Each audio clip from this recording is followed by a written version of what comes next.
There we go. Okay, so I am recording.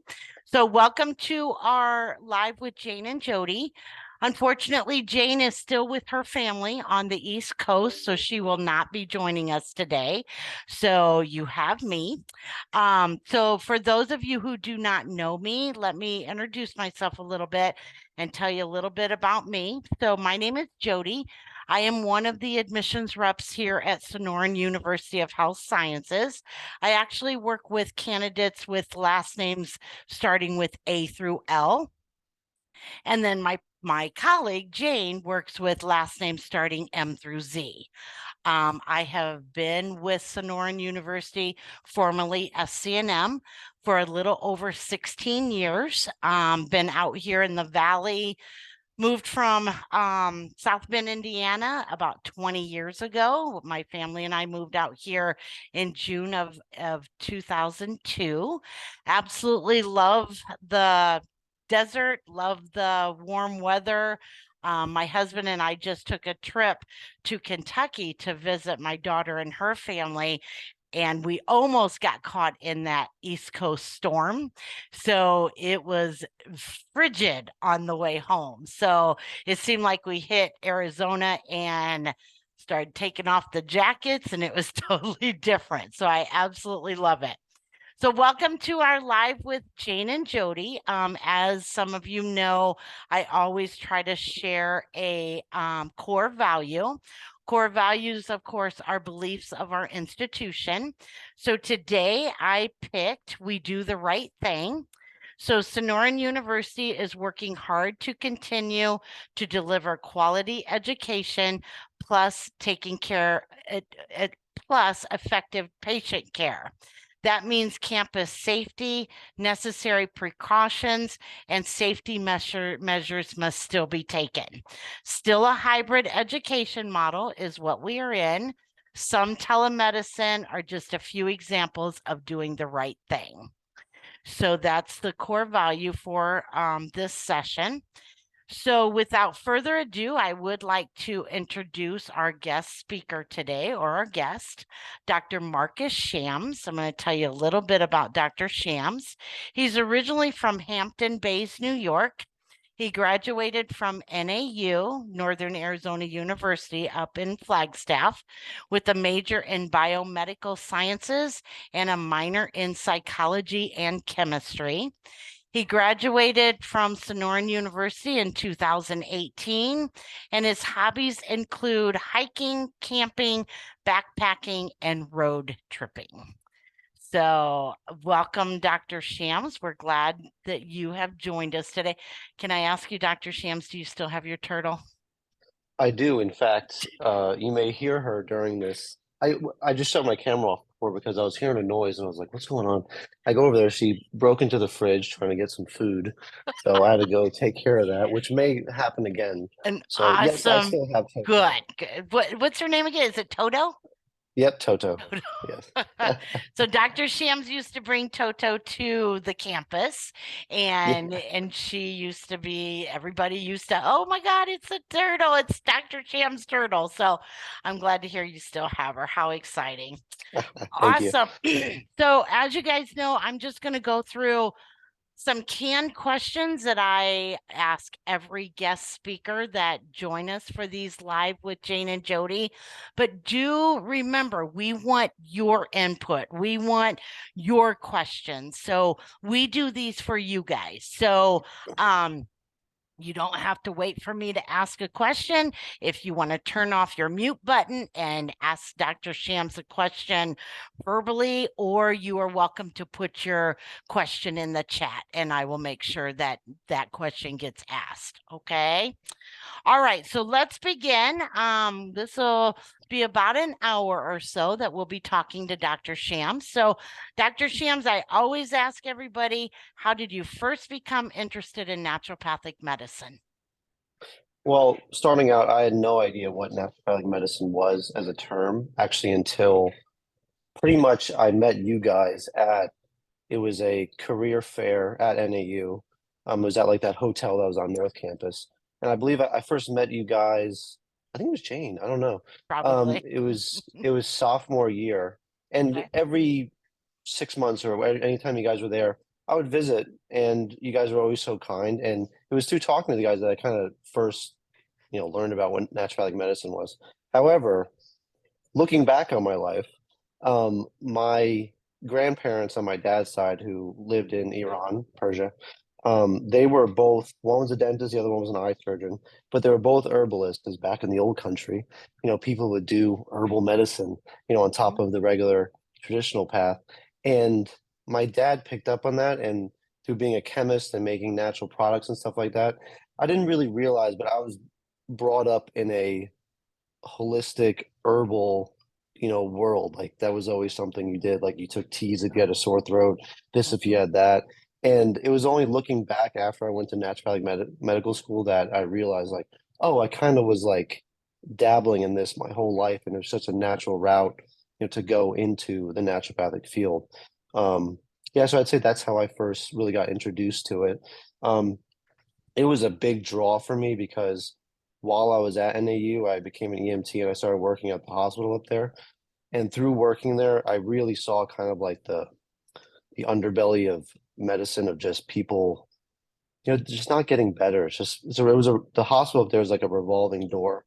There was a Mhm. huge Native American population that really didn't get effective care, and you just saw them go in and out of the door, Yeah. getting sicker and sicker, and never really getting good care. And I really became, I don't know if disillusioned would be the right word of just like how medicine works. And I was like, I don't know if I want a career in this. And it was lucky that at that same time I kind of found this alternative that was medicine, and still, you get to keep your soul while doing it.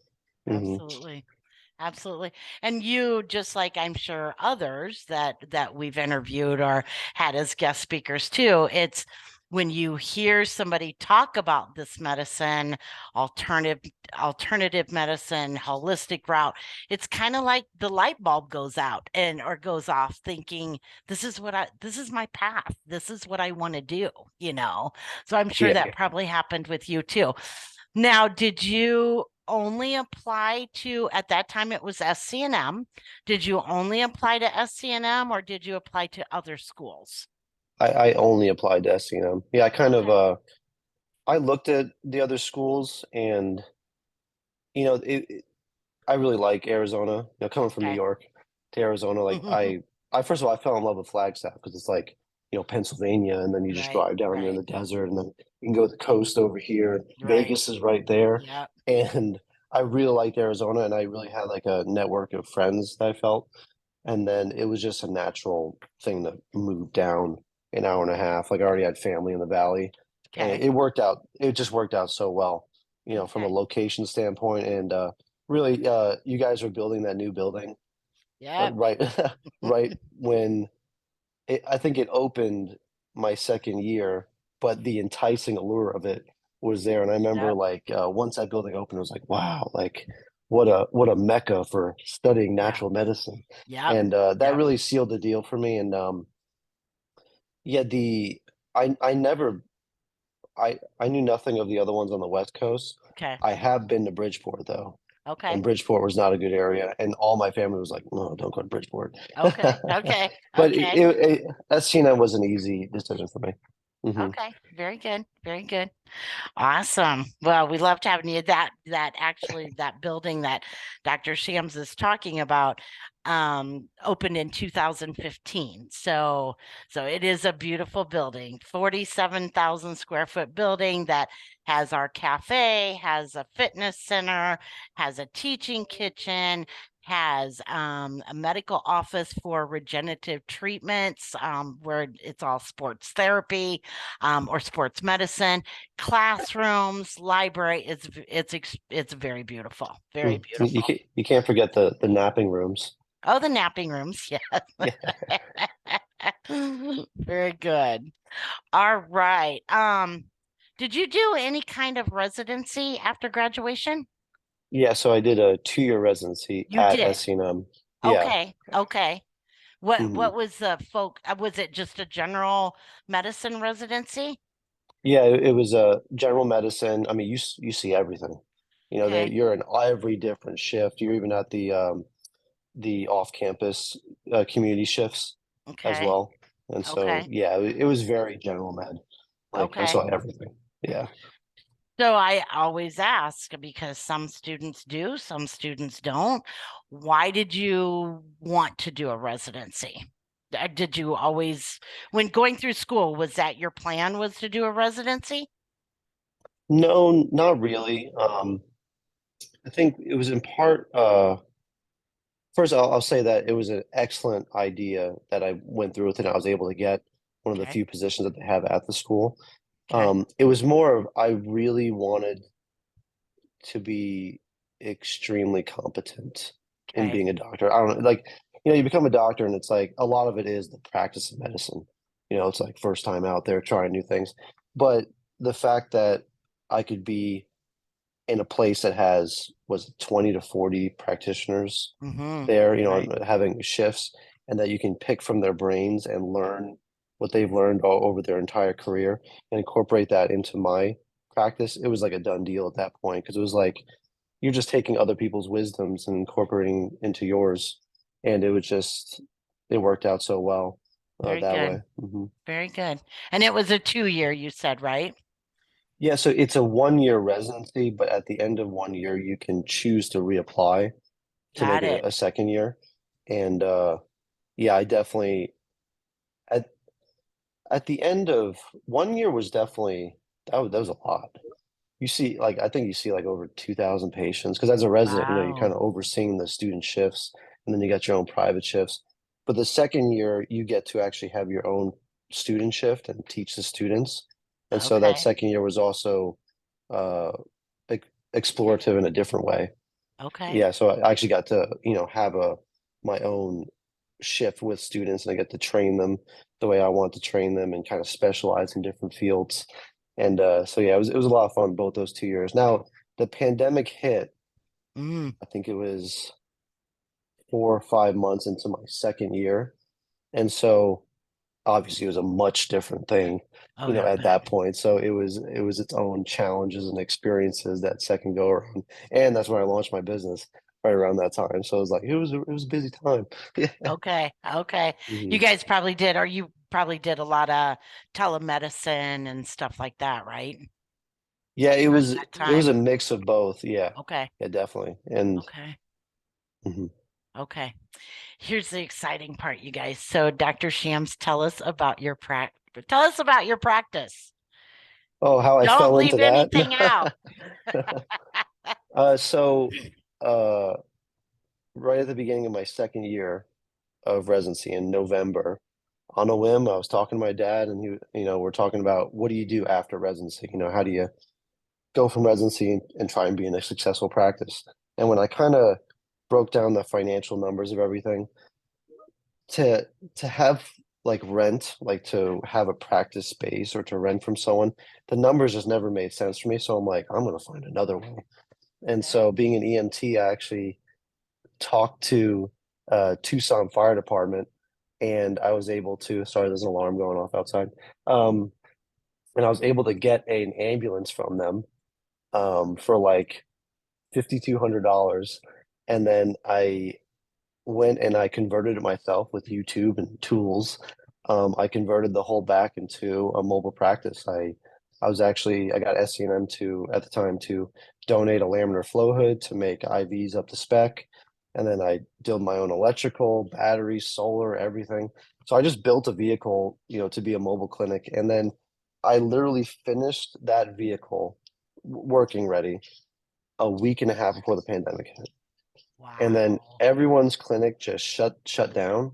And then I was like, I'm open for business. And and then everyone was sending me their patients. I was just like driving all over the place, all over town, seeing patients, all COVID, So I mean, I had a P100 mask. I never got COVID from a patient. And yeah, I was busy. I was so busy that I almost backed out of the residency the second year because I was Mm. just like, it was nonstop. I couldn't keep up with doing my tasks as a resident and seeing all these patients. Like I really had to manage my time well. So that's uh that's the basics of the practice. Now, primarily I'm doing it's reactionary medicine. Whatever someone needs a doctor for, they often call me, text me, or they ask their friends or family who have used me, and then they get put in contact with me. And usually the first time I see somebody, it's for an acute visit. They're sick as all hell, Right, flu, right, right, COVID, RSV now, right. and yeah, stomach bugs was the worst. I hate those. And that's the first time I see them. And then my rule is do an excellent job with your patient. Just do a good job with your patient. And they'll come back and they'll send you all their friends and all their family, which is the exact business model. And it just took off from there, to the point where Wow. it's like I can't even, keep up with it. Yeah. Wow. What an exciting, I mean, when I forget who had told us about the ambulance and we were Jane and I were both like, really? He converted an ambulance into a clinic? Yeah. And I'm like, so for those of you who are wondering, what do I do after, what do I want to do after graduation? This is definitely thinking outside the box. Definitely. So now do you just travel around town or do you and see patients? And I mean, I'm assuming you're like a doctor that does house calls, kind of. Yeah, it's 100% house calls. Yeah, it's Wow. there's days that I have like sorry, there's days that I have scheduled patients, my Okay. monthly IVs or Okay. quarterly lab draws or what have you. And then there's days that there's no one on the schedule. I wake up, phone call, phone call, phone call, phone call, and I have a full day. I work like 8 a.m. to like 9 p.m. of just seeing patients. Wow. You can't do many of those days in a row, Oh but yeah. yeah, it's just again, it's reactionary. Like you're filling a need that ebbs and flows with whatever illness is hitting the population this time, which I thought there'd be like a seasonality aspect to it. No, there's it's school starts, you're getting this and that. All Thanksgiving, the Yeah. family gives you this, you get sick a week and a half later. That happens. Like everyone's getting sick for Christmas now, myself included, a little sick. And then about in a week, you're going to see everyone getting sick again from being with each other over the holidays. And it just comes and goes all year long. So I am Wow. busy. Mhm. Wow. Are you the only one that on that? Ye- Do you have anybody else in with you? No, not currently. Every now and then I do have like a ride along someone to come with me. Okay. Sorry, my tortoise is getting into the fridge again. You let me know if you hear too much and I'll Right. go get her out of it. I need to get like a child lock for it. And she just like opens the door and tries to get her That food. cracks me up. Oh my goodness, It's a man. fun bunch over here, man. Um, so what was I saying? So it's you by What was I saying? yourself, or you have Oh, other no, docs? no. It's just me, but so I'm almost done with my second vehicle, which is a Sprinter van. The ambulance was never like a long-term solution. It was Oh, a cheap okay, option, got me in the door. Because trust me, the maintenance costs of a Ford 6.0 liter ambulance from the mid 2000s is astronomical. I put okay, 4 times as much as that original cost into maintenance okay, over the years. And okay. the reliability aspect, like really, you can break down at any moment in that Mm, thing. So okay, I'm building a smaller model that I feel comfortable letting other people drive. It's a okay, big rig. Like I had special training to drive ambulances from previous jobs. So once I have the smaller form factor and I try it out with other people, then I will replicate the business okay. or scale up because I mean, I need help. Yeah. Wow. Like how many patients on an average, on a busy day, how many patients would you see in a normal day? It's usually 4 to 8 stops. Um, Okay, Now at a stop, it could be one person or it could be a family of five that's sick, okay, and you gotta, okay, that's a longer visit. Um, every visit is usually somewhere between 2 and 3 hours. That's from me leaving the previous place to getting to the new place, doing everything I need to, and then being done. And so, yeah, it's usually 4 to 8. A real busy day, like eight stops a day. Like I'm working all day long. I'm Wow. yeah, I'm through lunch, just getting dinner. Wow. Yeah, Wow. it's a rough lifestyle, because I'm, living by myself, me and my tortoise, Peter in the morning, and you're kind of good. You can be out like all day long. Yeah, Right, so it's right, yeah, if you have right. a family, it's not a good business model for keeping everyone happy. Wow. How fun. Katie, you had a question? Yes, hi. Nice to meet you. Um, Nice to meet you. my question is actually about, I feel like I can really relate to you on the disillusionment, especially because like I grew up with a dad who's a PCP and a mom who was a nurse. And Hmm. I have had my own health journey with hormonal acne, which started about 2 years ago. And I wound up going to a naturopath. And the really strange thing is the naturopath ended up sending me to an allopath. Um, and I feel like acne is one of those conditions that, it doesn't get cured from Western medicine. Hmm. And acne is one of those things that can really be a lot of different health problems. And so I'm just really curious what is kind of taught, especially here at Sonoran, with regards to the conventional approach and Western medicine versus like Hmm. naturopathic medicine, because I think one of my fears is I'm a very big supporter of like the natural approach and that your actual healing comes from the natural approach.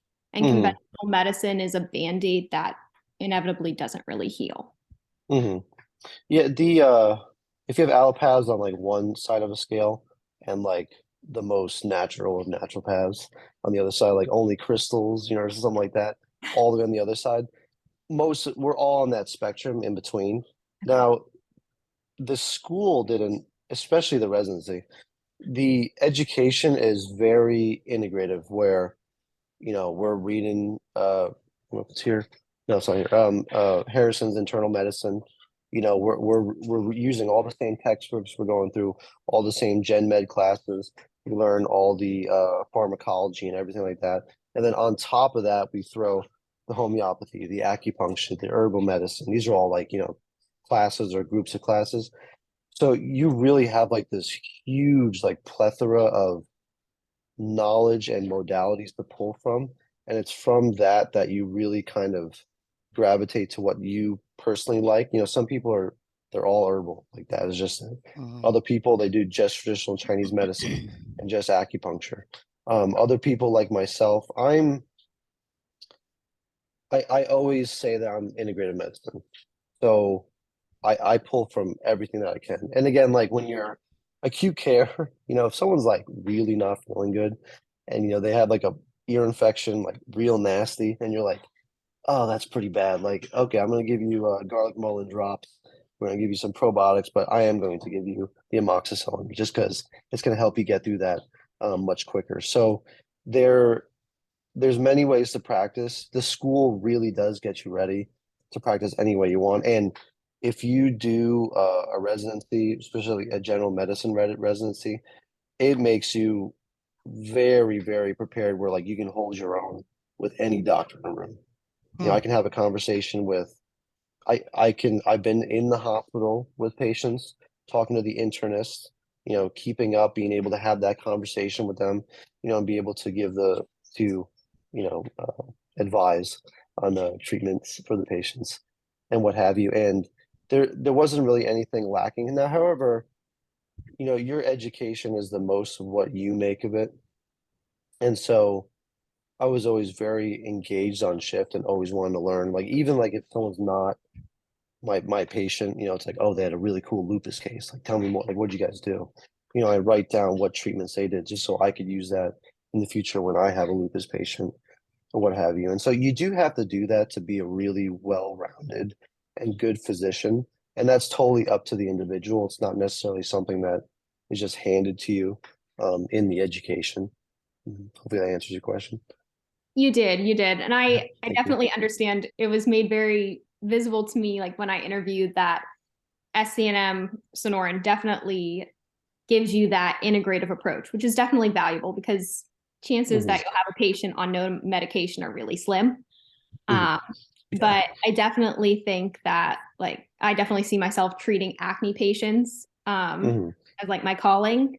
And for me, like even though I've seen the integrative approach used and have used it myself, to know that the cure comes from the naturopathic side Mhm. is something that's just I really just want to make sure like my education gives that to me. So you did answer my question, and you've made me feel like rest assured that that will be the case. Yeah. Awesome. Thank you. Mhm. Thanks, Katie. So, Dr. Shams, do you take advantage of using all of the modalities in your practice, or do you focus on one more than others? I do a ton of IV therapy. Okay. The reason why, so for the acutely sick patient, it's hard. You can't take as many supplements that's needed, to combat an acute illness, while also factoring in you're only absorbing 10 to 20% of Right. what you're taking in Right. orally. And people feel so much better when you give them an IV. And the thing with like giving IVs in my setup with the laminar flow hood and like, my semi-clean room, is that you can cater your IV specifically to what the patient has going on.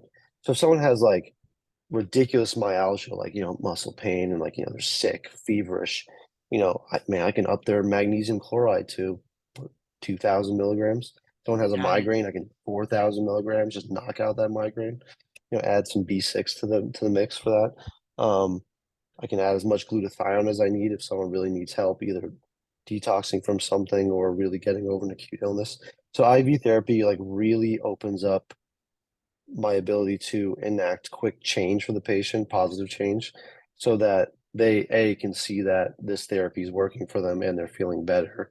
But Wow. also it's really quick, because the quicker you get a patient better, that's how you get returning clients. Like, oh my Oh, God, yeah. he Oh, he yeah. took care of me, and so a ton of IV therapy.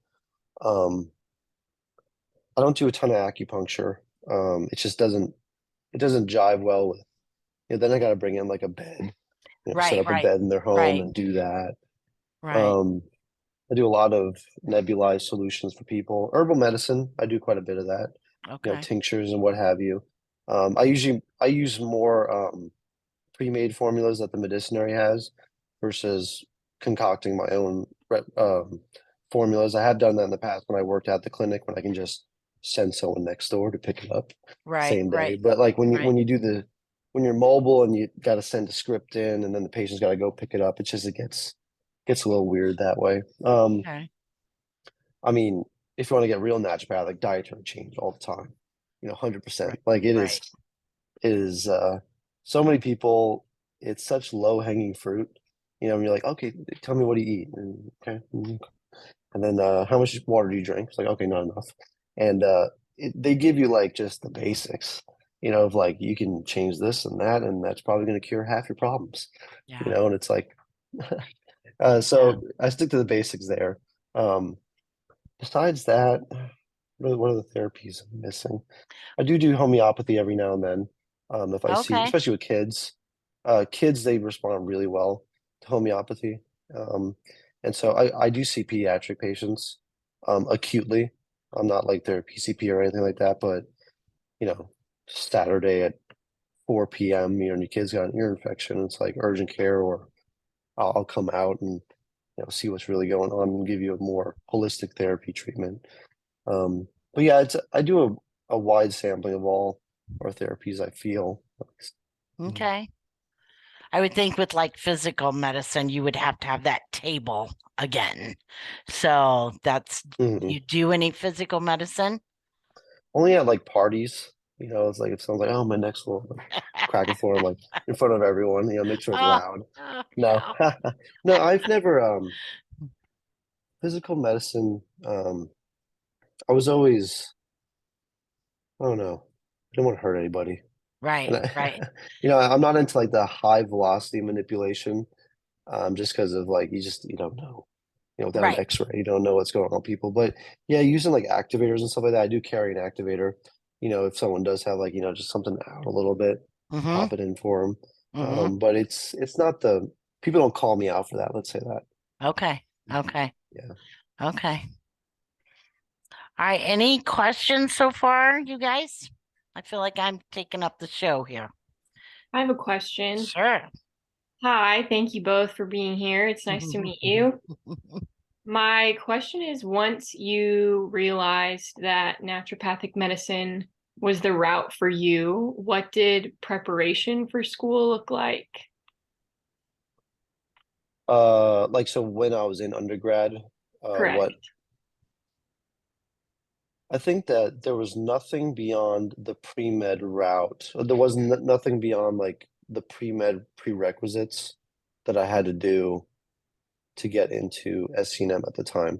I remember it was really, I don't remember there being any like issue along the way. I mean, in undergrad, I was one of those fools that was, 4.0 the whole way, just like God, top of the class, and it was like, looking back like at graduation when they had you stand up for like 5 seconds, with your little tassel on, and then you sit down, I was like, was it worth it? I'm like, I don't know. But yeah, but I don't know. I don't remember what the GPA prerequisites were for SCNM, but I don't remember there being any issue for the prerequisites at all in terms of getting in. I will say that outside of school, I was working in the hospital. I was shadowing doctors. I was shadowing nurses. I was shadowing EMTs. I was going into clinics and stuff like that. And I did have a lot of volunteer work that I did through Boy Scouts that carried over from like summers that I go back home and stuff like that. So I did have like a good resume, I felt, that really helped with, I guess, what do you call it, feathering up your resume. Mhm. Did you shadow any NDs or did you have the chance to talk with NDs before attending school?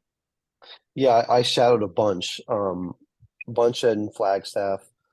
I always wanted to go back to New York, but I visited. I always went back to NYANP, so I'd fly back to New York, stay in the city, go to their like conference in like downtown, like after the most treacherous subway, journey, ever at 6 a.m. in the morning. And so I would mingle with all the docs over there. I've shadowed docs in middle of nowhere towns in New York. I drove everywhere, because I definitely I wanted to see what different ways there were to practice out there. And I felt like I got a real good sampling where there really wasn't any nervousness for me to jump completely from the traditional route into the naturopathic route. Okay, thank you. No Awesome. problem. Good questions. All right. Any other questions before we move on? I have No? another question. If Go right ahead, please. Just lay them on. Just It's kind of personal, so if you are not comfortable sharing much, I understand. I Okay. have a question about finances. How did you pay for school, and if you took out loans, what has that looked like after school for you? hmm Yeah, I did quite a bit of long. I was lucky where in undergrad I paid my way through undergrad, so I didn't really have any debt. Not that it really matters, they just stack together on top afterwards. But yeah, so I did mainly loans for med school. And then so again, it's weird because I graduated in 2018, did a 2-year residency, and then halfway through the residency, when I did not have to pay loans, I was just paying the, income-based loan repayment, which is only like $300 at the time. And then the pandemic hits, all of our loans get frozen. I still paid that small amount just to watch the number go down a little bit. Right. But so the loans are still there.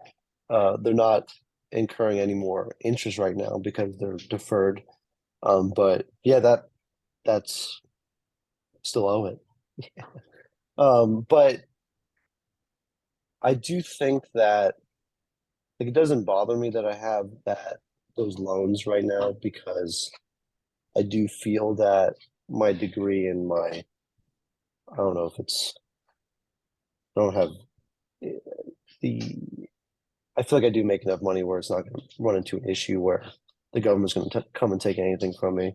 It's like, yeah, there's a cost to be paid for everything in life, and for education or the future earning potential that you have as a doctor. I think it's well worth the price, of going to medical school, because the price of medical school is only going to go up, Right. like in general. And the lifestyle it gives you, um, I think is definitely worth it. And it's stressful being a doctor. It's like people's lives are in your hands.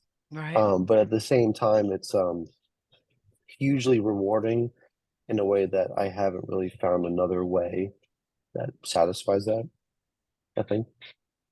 Mhm. Okay, thank you. Mhm. No problem. So on that same line, one of my Mhm. questions is, what do you feel is the best part of your job? There's there is people are extremely grateful when you help them get through a really rough time. Mhm. Where like I literally get called out when people are on like death's door. I do see hospice patients, which literally the case, but Really? you see people where it, especially when, COVID last year, like good God, but Yeah. I'd be coming out and like people are like ghostly pale, and they're not doing good at all. And through your treatment, you're the one that really helps them turn the corner. Or it's even the case where, and this goes back to the disillusionment of the way medicine is. Because of the pandemic, most of us all went telemedicine, and then Mhm. specialists are so backed up that no one's getting into their appropriate time Right. periods for follow-up. And like I become like the first person to do a physical exam on someone in like 2 years. And Wow. I do a physical exam, like, wow, no one's ever done a physical exam like that. And I'm like, this is like a basic, this is the rubric they gave me in med school of like what a basic physical exam is. There's a textbook on it over there. Um, and like you're doing basic, what I think is basic medicine. And it's like people have not even gotten this forever in the Wow. insurance model that they were in. And so when people are grateful, it just really warms your heart. And like Mhm. people always say, like, this is the person that saved my life. Mhm. And like I've been the one that I go out and in my assessment, I'm like, you got to go to the hospital right now. Major issues going on. It's like this is not family members driving you to the hospital. This is I'm calling a real ambulance to park behind my fake ambulance, to take you to the hospital right now. And we've saved some lives that way. And then I've seen them, after the fact, they're like, thank you so much, for that. I just saw a patient that it was Christmas last year. Saw him for COVID, went out there. O2 sat was like low 80s. And I'm like, Ah, yeah, not doing good at all. And listen to his lungs, it sounded like just it was like what's that candy that pops is it Pop Rocks? Pops in your yeah. mouth, it's like from the 90s. Yes. That's Yes. what his lungs sound like. I'm like, you got some Ah. major clotting, you got some pneumonitis all over the place. I'm like, we gotta go to the hospital right now. Sent him in. They kept him for like 2 weeks, almost had to be intubated, but he made it. And it's like Wow. if we weren't there to do that physical exam, it's like what? They wait longer, and then it's just the hospital can't save them by the time they get there. And so just the fact that you're able to, be the provider to just do the right thing in terms of Yeah. like good care, it's hugely rewarding when they're thankful for that. Mhm. Wow. Awesome. Do the right thing. One of our core values that I talked about today. So We what do didn't even you plan that. exactly? I know. It kind of rolled off your tongue. I was like, oh, okay. So what do you find is the most challenging of your job Uh, and why? supply man, supply management, just to Okay. just to keep everything has an expiration date, and Oh. some it's like you can like alcohol swabs. I'm stocked till like 2030, because they don't expire until 2030. But IV bags, they expire in a year if they're 250 cc's, and like so you constantly have to like Mm, manage like what can I keep on hand And then what do I need to constantly restock up on? And oftentimes, like, you're reaching into the bin, you pull out the last thing and you're like, damn it, you don't have any more. And then you got to Oh, call my supplier and have them rush something overnight. And I think it was last year Christmas as well. Whereas Christmas Eve, I'm at the FedEx depot trying to get 4 boxes of IV supplies because like everyone was getting sick a year ago because that was the worst part of wow. COVID. So and then IV ingredients like they expire in like a month and a half. And so it's Mm, just I'm always driving to a compound pharmacy to pick up that stuff. And that's the hardest part. That or I don't answer my phone anymore. I let it always go to voicemail. And then I'll text the number if they leave me a voicemail or what have you. Because if you pick up the phone for a patient, they want medical advice like right then and there. I'm like, I don't know you. oh Please fill yeah, out my paperwork, like so I know right. more and you have my consent forms. Because like people are like, is it okay to do this? I'm uh, like we need a physical exam first and Yeah, all these yeah. things. So those are the two biggest: supply management and then phone calls. Okay. Okay. Mhm. Good, good. Any questions, you guys? I No? was just wondering if any other alumni or of your colleagues that you know of have done any unique or, non-traditional, ways of practice, such as kind of thinking out Mhm. of the box. So my friend Carissa was a year behind me in med school. She did a very similar practice to mine up in Prescott, Arizona. She's much more organized, I feel, than I am. She has a nice vehicle, like nice lettering on the side. Because she's Mobile Health Doc is the name of her company. Oh. And she's like that'd be someone to definitely interview on here. She's very well put together business model, Hmm. and she does, but she's more hybrid, like mobile, and then like have a office space, which I imagine I would get to that point. I'm just having too much fun driving all over the place. But um, yeah, she's doing something very creative. Besides that, from a creativity standpoint, um, there's a lot of people that are I think they're completely virtual, almost only doing social media type Hmm. medicine, which I'm not a big fan of, but I know from a successful standpoint, they're very lucratively successful. I don't know if there's like longevity to that, but I have seen some of the things that they're doing. And it is really cool, from a financial viability, how much they can do, in the social media world. Um, Other go-getters, I don't know. Did a lot of Can't think. the classmates or your classmates go into private practice right away? Yes.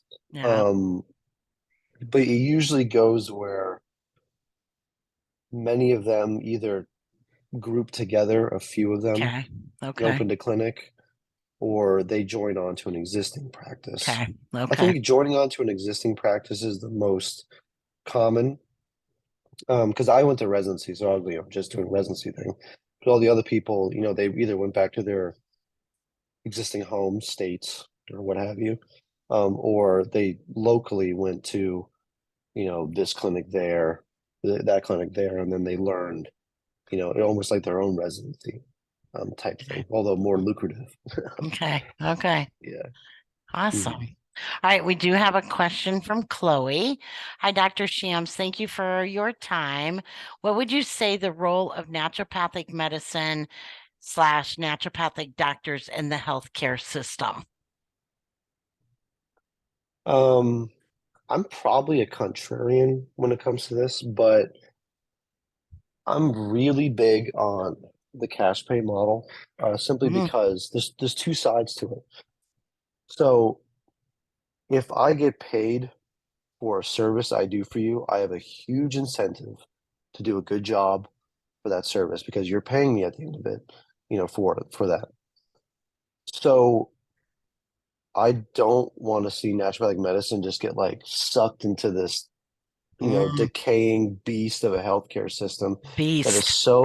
yeah, beast that is so inefficient. Because if you've if you've ever been on a phone call with a medical biller or an insurance company trying to get you to change codes or an ICD, or you're putting the right ICD-10 code to cover a freaking vitamin D test, or this, that, or the other thing.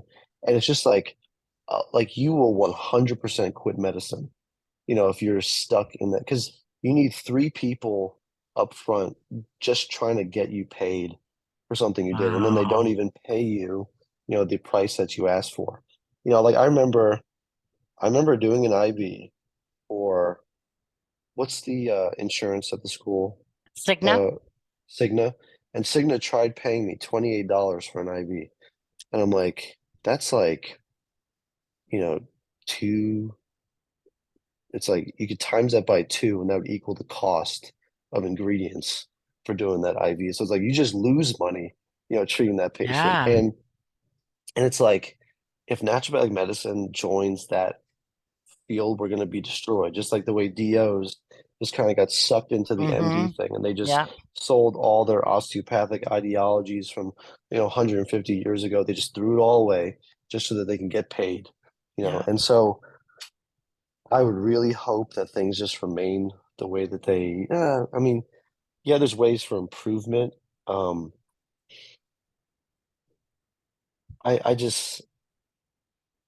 I feel like we work the best being outside of the system Mm-hmm. because we can actually look back on someone's health and we can actually give a unbiased opinion.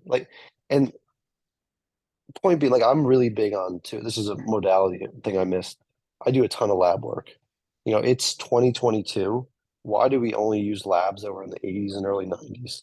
It's like, oh, it's like CBC, CMP, and lipid panel every year, Right. until forever. And then, oh, he tragically died of a heart attack at 62. We never saw it coming. He ran every day. Sure, he smoked cigarettes here and there, but it's like those labs are not designed to detect anything. Now we got CRP, we got all these cool tests that detect if you're putting plaque in your arteries currently or not. I can tell you if you're oxidizing LDL. I can accuse you of eating canola oil, just based off of like your lab work. Wow. And none of those get covered by insurance. Like, go to like the Cleveland Clinic website and look at all the lab tests they do in their panel because they have like their own labs they do for people. The whole list is like, it's like 30 things long. It's like none of them will get covered, if you do it through LabCorp or try building their regular insurance. But it can be the thing that detects 10 or 30 years in the future what's coming down the pipeline. It's the same thing with like genetic tests. We got crazy good genetic tests right now. I have this one panel, like I can run. It takes me like 2 hours just to like go through it and like see all the cool things it tells me about someone's health. But you literally see what's coming. It's like, oh, you got this methylation issue. Okay, so you don't use B vitamins. This is going to lead you to this or that problem.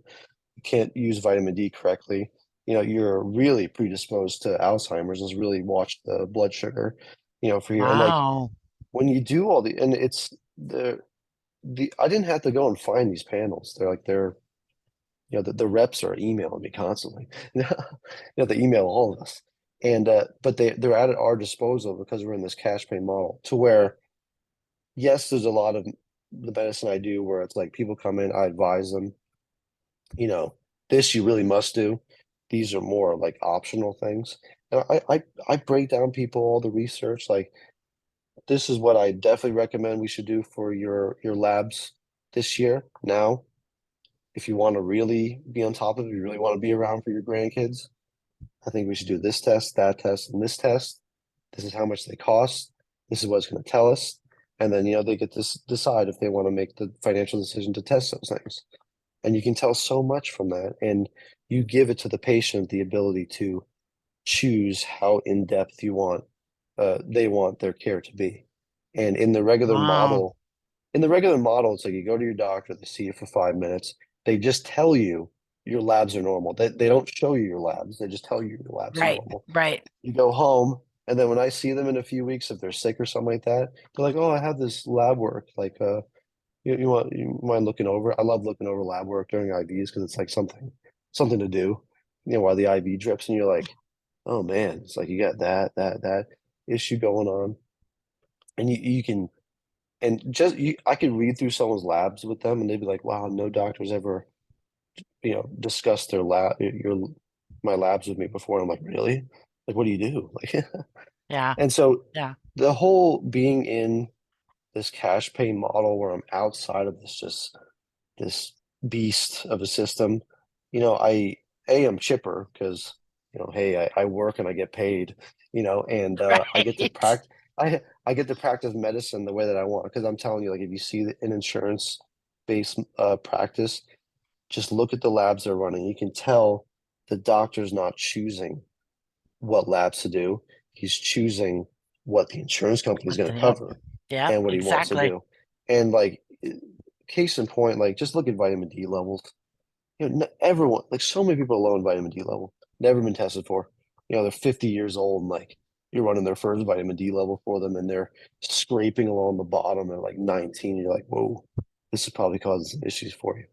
Fix it for them, Wow. they get better. And it's very unfortunate the way the medical system is right now. And I'm really glad I kind of just opted out of it. Now I am part of the medical system. Like, I still do referrals, here Right. and there.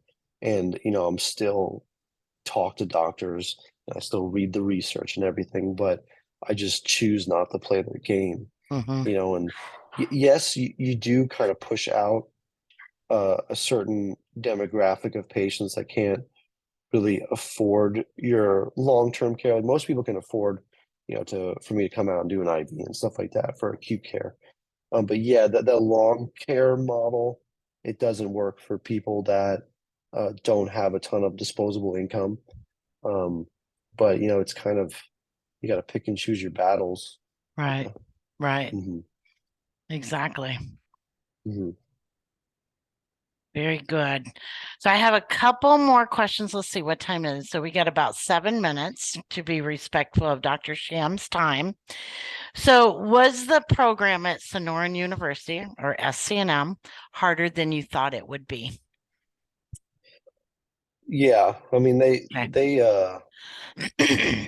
always tell you that was the fire hose Yeah. It's like analogy. drinking from a fire hose. Yeah, it really is. It's just so much information that, yeah, it's Okay. just, well, what is it, 4 undergraduate degrees smush, like, from a credit standpoint? Yeah. It is so much. And I don't know if this is a upcoming question, but um having good friends, good people with you going through the program, and literally leaning on each other through it, it wasn't an unpleasurable experience going through med school. I'll say that. It was not. It was miserable in some respects, especially like finals week, when you got like just 7 finals in 3 days, and Yeah. you're like, God, but you go through it together, and I do feel a very strong bond to my friends just from going through hell. Yeah. I, Yeah. I won't equate it to war, but it felt like war. No, yeah. Um, but yeah, I mean, it was worth it, Right. right? And I think that that's all that matters And that's what I at was the gonna end. say. Yeah. That's all that Yeah, matters, you know? yeah, and I, you just you figure it out. It's med school is not. It's about adapting. It's about, in the beginning, you try to use the things that got you through undergrad, and then you realize the limitations of it, usually from a volume perspective.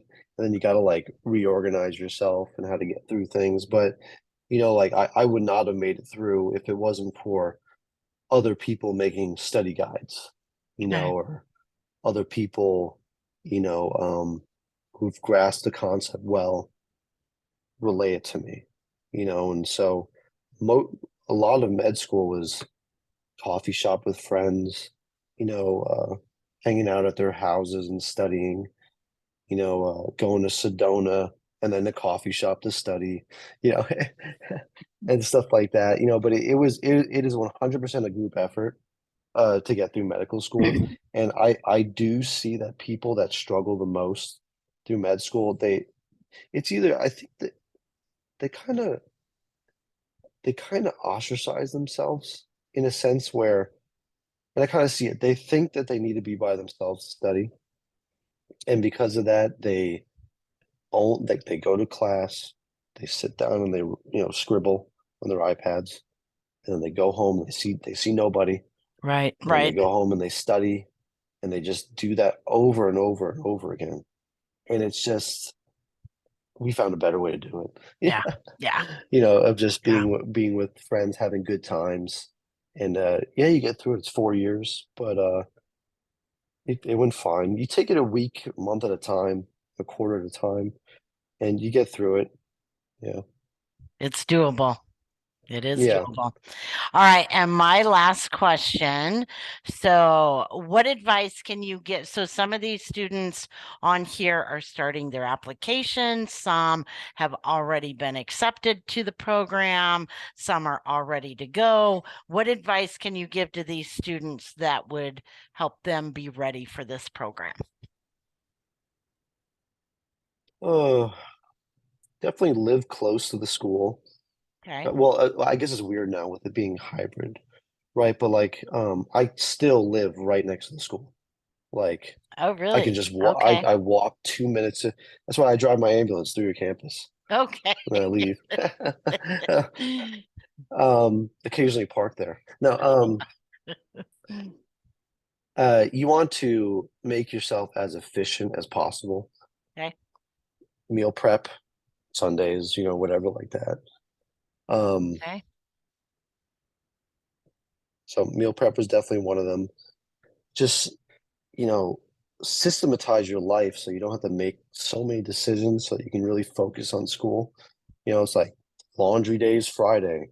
We go shopping on Saturday or what, and Okay. you get rid of all these decisions in life so you can really focus on what matters, which is, going to class, studying, being with friends. If you have a family, I know you really gotta you probably have to sit down with your partner before you go to medical school and really just hash out what it's going to be like. Yeah. It's like if you don't carve out time for your significant other, it's like that's going to put some stress, Mhm. on the relationship because like you're married to med school right now. Yep. Yeah. And so Totally agree. you have to go into that because I've seen people get divorced in med school and it was avoidable. Like it's just this is people that, the stress got to them and it's like, was it kick the dog phenomena? You get stressed at school, you go home and you just take it out on your significant other. Yeah. So definitely just make sure everything's good there. It's good if you have a pet. Pets really, you come home, you pet them. It really helps you wash away the stress of the day. And the other thing is that you just have to be open to technology and different ways of studying, taking notes, or what have you. Like for example, like I don't really write down a ton of notes in med school. I more listen, and if something's like, this is not on the slides, but will it be on the test? Then I'd like, scribble that down. Okay. But because you really have to, and I think the school actually does this for you in the first few weeks where they get you to understand if you're audio, visual, kinesthetic learner, right? I remember you guys doing that with us. Mm, And just figuring out how you best retain information.